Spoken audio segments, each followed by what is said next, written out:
Stone, we were putting on an event in New Orleans for kids to come from 3 different states because they felt so disenfranchised. We were pulling kids from the most impacted area to come to learn to be citizen journalists so they would become the eyes, ears, and voices of their communities.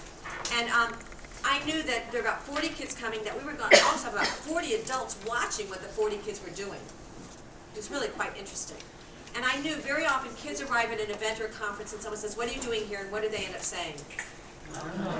Exactly. They don't know why they're there. So what I did was I made sure that we sent every kid before they came a copy of my book, Going Blue.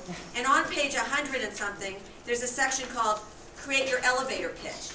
So I gave them about 15 or 20 pages they needed to read in the book, not a lot. But I said everybody needs to come with an elevator pitch already done and that you own it, that you know it. And this is what happened.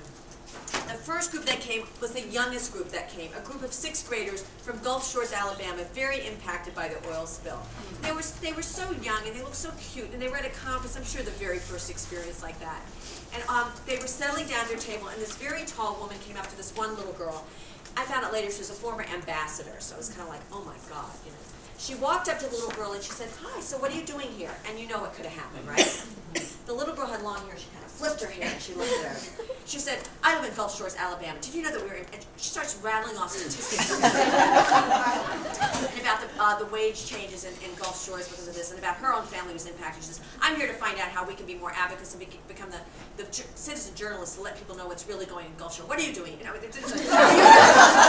the woman was just like, "What?" I think she terrified her. But it was like, this girl just had it down. She nailed it, and she just knew it. And think of the confidence a 2nd grader, 3rd grader, if they could just say, "This is," I don't have to scare people, but you know, "This is what I'm doing. This is what I know." How much better would their book reports be?